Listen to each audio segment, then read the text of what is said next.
important for me to explain that I have never worked for immigration service, and I would never dream of doing that. I only do this voluntarily, but I've done it for many years. I'm not a lawyer, but I know a lot about the system and the rules. I've been participating in writing books about it and things like this. So I do this only voluntary to help people, and I'm completely on your side to explain the system and to help you through it. On the other side, I don't think that every person in the whole world should have asylum, because it's a right and it's a kind of judgment that should be fair. Some people need it, some people don't need it. So I think the most important thing is that the system is fair. In some ways the Danish system is fair, in some ways it's not. In the Danish asylum camps sometimes there's a rumor that the Danish asylum system is the worst in the world and we should have went to any other country except from Denmark, because in Denmark you will never get a chance and things like that. It's simply not true. The Danish system is in many ways okay. It's not perfect, and there's a lot of things that I would change if I was in power, but there's a lot of things that also work reasonably well. And they spend a lot of time and professional time on looking into your case. They try to find good translators, they listen to everything you say, they write everything down, you have access to everything. They don't tell facts to your home country or to your embassy or anything. So you can trust the system to a very high degree. Of course there's always mistakes and there's always things that go bad. But in general, the system is not that bad. You have a chance, a fair chance. Thank you very much. And it's about 40% of people who get asylum right now in this procedure. So it's not hopeless. Humanitarian residence permit is something that you can ask for after you get negative. Also, if you stay in the camps for some reason for a long time, you can ask for this. And it's the ministry who decides this, not immigration service and not the police or anybody else. You need a doctor's certificate that you suffer from a very serious, usually deadly disease that you cannot be treated for in your home country. Or a very serious psychological disease, and it has to be like something like psychosis or schizophrenia. So depression and PTSD, trauma, things like that are not enough. And it's getting very, very difficult to get this kind of residence permit, and it's only temporary on top of that. You have to renew it every year. So that's also, you get this paper as a standard to apply for this, but I think it's like giving people a false hope actually, because nobody's going to get it in the future, I think. It's a special part of the Danish police only dealing with foreigners. Udlændingeafdelingen. They deal with your identity and your way into Denmark, your papers, your passport, your fingerprints, and the Dublin procedure. If you get negative, then you go back to the police. You can say the police handles your case in the beginning and they get it after you get rejection. If you have a rejection, the police has to try to do everything they can to send you back, to deport you. They will ask you to sign to go voluntarily, and if you don't do that, they will call you in for a new interview every week, maybe sometimes 2 times a week. They can also ask for you to be imprisoned in the prison beside Sandholm. Maybe you've seen it, some of you. It's only for asylum seekers. The police can also give up on your case in the end, and that's what I told you, that these only 6 people, I think it was last year, that they got permission to stay because the police was simply not able to send them out, even if everything had been tried. Usually because the home country will not accept you. They will not take you back. And the police needs an accept from your home country to send you back. They can't just put you on a plane and dump you. It can take years. For some countries it's impossible for everybody. Right now nobody is going to be sent back to Iran unless they have a valid passport. Nobody is being sent back to Somalia because there's no government to negotiate with. Nobody is being sent back to Eritrea right now because there's a big risk of getting tortured if you arrive at the airport. Also, if you have given a false identity, of course the home country will not recognize you because they don't know who you are. And if you gave a wrong country, they will also say we've never heard about this person. But the police will not give up easily. They will try everything. They will take you to the embassies, they will take you to airports, they will make language tests, whatever. They will do whatever they can to get rid of you. Okay. So it's not very funny. And usually I recommend people to sign and to go voluntarily, because it's just hopeless, and it's just going to be years and years of harassment from the police, honestly. Immigration Service is under the Integration Ministry, but it's a unit by itself. They pay for the expenses for interviewers, for the camps, for transport, for doctors, for everything. But the Red Cross is handling the centers. So they are actually employed by Immigration Service, you can say. If they do something that needs extra pay, like psychiatrists or very expensive medicines, they have to ask Immigration Service in each case to pay for this. And sometimes Immigration Service says, no, then you can't have that. So the Red Cross would do a lot more for all of you if they were able to, and if they could get the money. I'm not 100% fan of the Red Cross. They make this first interview, and they make the first decision in your case. Apart from that, they have a team who make reports in the countries where asylum seekers come from. So they travel, a small team travels around the world to see how the situation is in some of these countries. To talk to NGOs, to talk to embassies, to find out, is this minority in special danger, for instance, in your country or whatever. They also make these journeys to choose these UN refugees that I told about, the 500 people. They go out and pick these people out. And they also decide which commune you're going to live in if you get positive. It's confusing to people that there's a refugee board and a refugee council, usually. Refugee council is an NGO which is only there for to help you, and you can trust them and you can ask for help. Refugee board is like the court, which is not a real court, but close to. The decisions that they make are final decisions. Usually in Danish courts you can also always appeal to the next court, next level, but not for this one. This is the final decision. It's a strange situation compared to the rest of the Danish legal system, because the decision is made not from a real court, and the decision is final and you cannot appeal it. So in that way it's very unfair.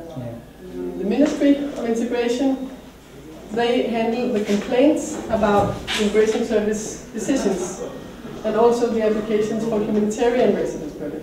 The Red Cross, I was already saying most of this. They handle they run the centers. They have the health clinics, and they employ the doctors in the centers. They run kindergartens and special schools, education, praktik. And this is what I said before, Danish Refugee Council, which is an NGO, so like me, just much bigger. They have also a counseling every Wednesday. I don't know why counseling is always on Wednesday in Denmark, but and you can always visit them in the center of Copenhagen. The only connection they have to the system is that they have this veto possibility in the manifestly unfounded cases, where they can say, do they agree that it's hopeless or do they not agree? But they don't decide the case in any way. Most people get their case decided during 1 year. And the people who go into manifestly unfounded procedure go out very quickly, usually if it's possible, only a couple of weeks sometimes. And most people get, if they get rejection from the normal procedure, they will be deported during a couple of months maximum. But a smaller group refuses to sign and cannot be deported by force. And that can be because of different things. It can be because of their home country, or because their identity is not clear, or they can't prove who they are, or police don't believe them.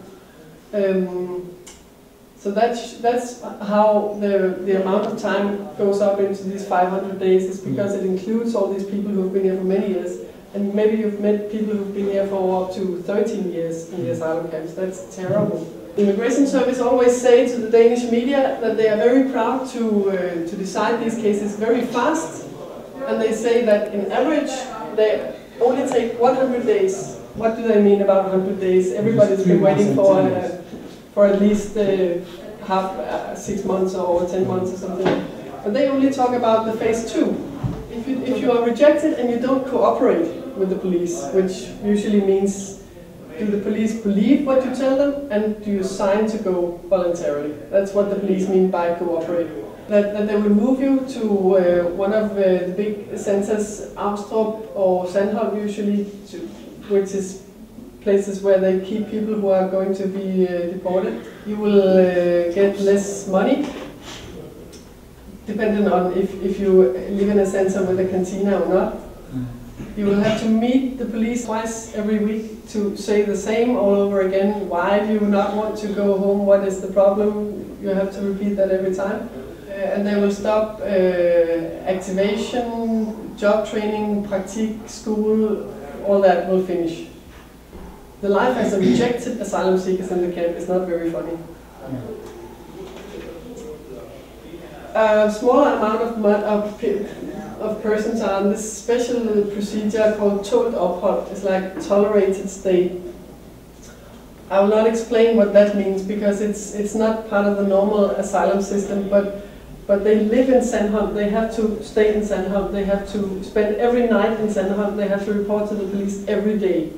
And there's no time limit to this. It's really a hopeless situation. A small amount of the people who stay for many years end up getting residence permit after all, but it's usually because they get extremely ill or because the police give up sending them out, or a very good lawyer and some very supportive Danish friends usually manage to reopen their case in the refugee board and get a positive decision in the end. But it's really difficult and very few cases end up like that. And how are people in the camps? They, the first time is usually quite happy and hopeful, and people still believe that okay, now they are safe and now they have a chance to get a new life. But you can say that all the statistic work that has been done by researchers on this show that already after 1 year people rapidly they get worse and worse, because the insecurity and the life in a camp like that is so unnatural and so frustrating, so it affects you no matter who you are. A lot of the children get sick, also mental sick. There's a lot of facts on this webpage. I was part of making this webpage is about the children in the asylum camps. Some of the background about why people get so sick and degenerate in such a quick way is that you don't have the right to work or to educate yourself, so it's really difficult to do something meaningful during the days. You cannot learn Danish, you don't have any access to normal Danish education. Of course there's volunteers like in Trampoline House who teach people, but it's difficult to get here, it's expensive to get transportation, and it takes a lot of energy for people to do that. A large number of asylum seekers have been exposed to torture or to very serious trauma, war trauma in their home country, so when people come they are in a very bad state already when they come, and they don't get much help with that. And there's very little help from psychologists and psychiatrists. The children go to special schools only for asylum children, unless they've been here for some time and they learn to speak Danish, then they can come into a real Danish school. But the asylum schools are not as good as the Danish schools, and that also puts the children back. If they spend many years here, their level of education is too high compared to their age. The access to health treatment is also not the same as anybody else in Denmark has. You only have access to acute treatment. So there's a lot of things that we could do in a Danish hospital that asylum seekers are not allowed to receive. For instance, trauma treatment. If you get asylum, you get access to real trauma treatment. We have experts in Denmark on that, but you don't have access to it when you don't get positive. Also that you're not free to live wherever you want to. In some other countries you're free to stay with family or relatives or find your own place to stay if you can. In Denmark it's restricted by some strange reason. And also you can't choose which center you live in, you get moved a lot. And then you lose all your friends and your connections, and it's a big frustration to people. You have very, very little money to live for. Denmark is an extremely expensive country. Something like public transportation is, that alone is much more than what the asylum seekers get. So that's a problem in itself. You share a room, especially for single men, it's a big problem that you have to share a room with other people that you don't like or you don't know, or you can't even maybe communicate with them. I think nobody would do something like that. Nobody could live with a thing like that. Sharing a room with 4 strangers for years is really unnatural. Families, even big families, no matter how many children they have, they only get 2 rooms, and that's also a big problem. If you have 4 or 5 children, and even if 2 rooms and your own kitchen seems nice, it's too crowded with a lot of children. And then a special thing is that about 1/4 of all asylum seekers are being put for some kind of some period, some amount of time into closed camp, which is like a real prison, and that also affects your health and your mental status, of course. So last thing is, I would just very shortly give you my advice to what I would do if I could change things in the asylum system. You have to run for president. I think the obvious thing is that Denmark should follow all the definitions and the guidelines, recommendations from the UN, because they really, the UN Refugee High Commission, they are the top experts on this area. It's ridiculous that a small country like Denmark feels superior to an international organization like the UN. Exactly. Even if we maybe say that their decisions are strange, we just have to accept them because they are the experts. And actually I think their guidelines and their definitions are quite fair usually, and very well funded. They have arguments and knowledge about this area. It's a big frustration to people that they come at the same time with another person, maybe from the same country even, and one person gets a decision after 3 months and the other one still hasn't got a decision after 10 months. And there's no reason for this. You can't get any kind of explanation. Even if I try to ask some of the people I know in the immigration service, why do you handle cases so differently? They can't answer. They don't know. And that creates frustration in itself, and there's no argument for that. It should just be, it should be more strict that everybody has the same time limits. It should be the same for everybody. They have that in Norway, which is a really good thing, where a big NGO helping refugees comes sometimes to the airport even to give people advice about the asylum system, about their individual case. So in that way they can explain to people what they're going through, and they can also give them some advice to prevent mistakes later in the procedure. A lot of the advice I give to people when I meet them is too late, because they've already written things in the asylum, in the form filling, or they already said something wrong to the police or something. There's always, to some point, something is too late, always. And it's really, it's so frustrating, because there's so many bad advice going around from the smuggler who brought you here, from other refugees who heard some rumors, or from countrymen living in Denmark, whatever. You can get so many bad advice that will just destroy your case. And also you would make sure that the right people got asylum and not the wrong people. There's some risk now, because the system is like it is now, that some people can fake their way to the system if they are clever enough. And that should not, and some people who really need asylum, they just make some stupid mistake along the way and everything is lost. And it should not be like that. It should be more fair, and people should have information from the start. Exactly. Maybe this is something Trampoline House would think about in collaboration with other NGOs to set up some sort of information service during the first 3 days, because the Red Cross is is not doing this to the extent that it should. But I think somebody should be paid to do that because it's a huge job. I mean, we have 4,000 asylum seekers right now, and who could do that on a voluntary basis? It's really hopeless. Or the Refugee Council could do that. I think that would be obvious to choose for a job like that. But they need some money from the state to do it. But also, I think to a certain degree, it would also save the state for some money because of all the mistakes. For the people who spend years in the camps and are not able to be sent to be deported for some reason, they should have some kind of temporary residence permit. Maybe they know that they're not going to stay, but at least they can use their time. For the Somalis, for instance, you can say, okay, they got rejected. They're not. You have a person who's not a real refugee during the definition, but still, you know that he will not be sent back to Somalia for the next 10 years, maybe. So it's a waste of everything to just leave him in the camps and try to push him to go back, because he will never do that.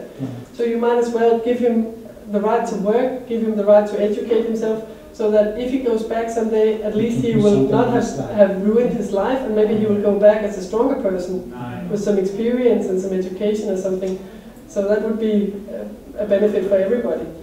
And also it's an extremely expensive system for Denmark to have people in the camps. I would close down the big centers. I think there's no reason to have 600 people in one center. That's insane.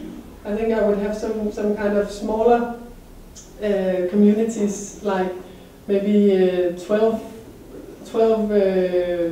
flats in one house.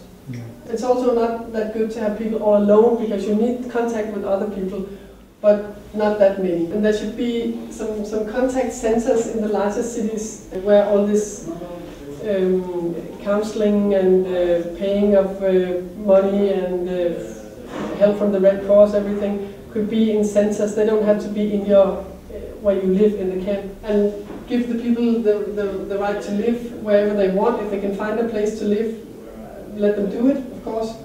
And stop these 3 phases and the motivational system, because it makes no sense. It's just bureaucracy. It doesn't really make a difference, and it just confuses everybody all the time. In refugee board, Flygtningenævnet, of course, I would just take this 3rd member from integration ministry and put in somebody else, maybe from the foreign ministry in Denmark. There should be some kind of principle right to complain about similar cases. If you could maybe collect 10 similar cases, you could make a complaint and say, this is somebody is higher in the system should look at this. The Danish concept of a family is very, very limited.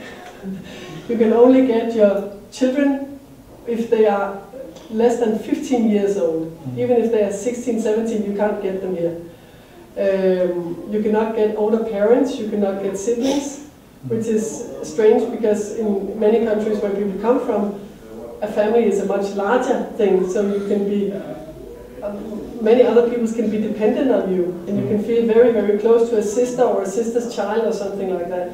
So I think we should broaden this understanding of a family a little more. If you had some very important role to play in this person's life, if this person was being brought up by you or living in your house or something, then you have access to get them here with you. In the normal procedure, they should have access to language training, to education, to work, and to getting treatment for their trauma, because it makes no difference to start all these things later. I think many people would not be able to find an education that they could follow or a job that they could handle maybe, but at least give people the chance.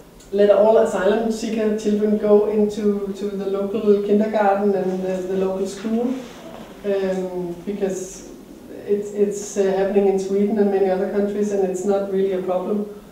Of course, it takes some time for a child to learn Danish, but not very long. And they're going to learn it much faster if they are in a Danish school than if they are only with children who speak maybe 10 different languages. And I think the Danish legislation should make much more difference between refugees and other foreigners. Because refugees are not here for fun. They didn't choose Denmark. They can't go back. So they are in a very different situation from other foreigners who maybe came here voluntarily to study, to work, to marry, to to try their luck in some way, and they have the possibility to go back, but refugees cannot. And refugees are entitled to a lot of things according to international law. And the way now the Danish legislation works is that all the special exceptions that refugees had are being taken away because they say it should be the same for everybody. But actually, if you don't make differences when people are different, they have different possibilities, then you really discriminate. It just makes the children poor. Okay. And even the pension that every Danish citizen is entitled to is taken away from refugees now, because you need to have been employed, you need to have been living in Denmark for 40 years. And if you came as a grown-up, you will not be anywhere near the 40 years when you need your pension. Exactly. So, yeah, that's really discrimination. Thank Yeah? you very much. That was a long talk. Can I just say something? Sorry to interrupt. The lawyer and the social worker are here. They are already talking to the first people. If you want to talk to them today, please sign your name on the list. And it's this new experience that you can talk to a lawyer and a social worker at the same time. So you can also talk about social problems, financial problems as well, not just legal problems.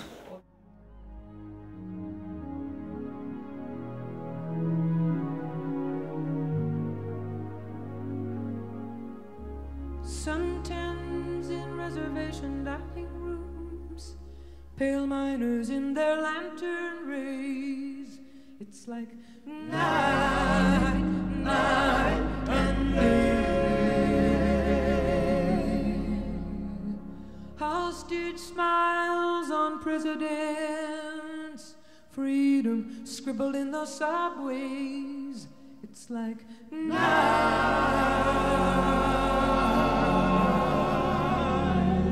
and day.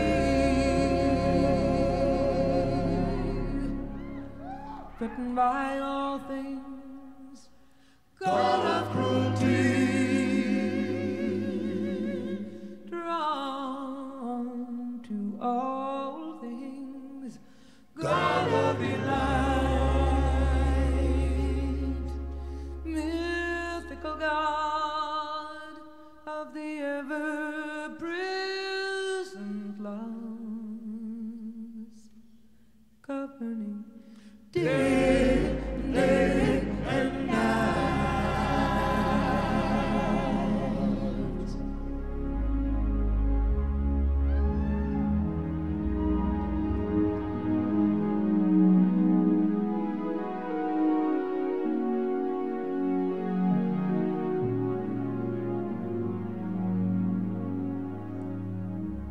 Critics of all expression, judges in black and white, saying it's wrong, saying it's right, compelled by prescribed standards or our own ideals, we fight for wrong.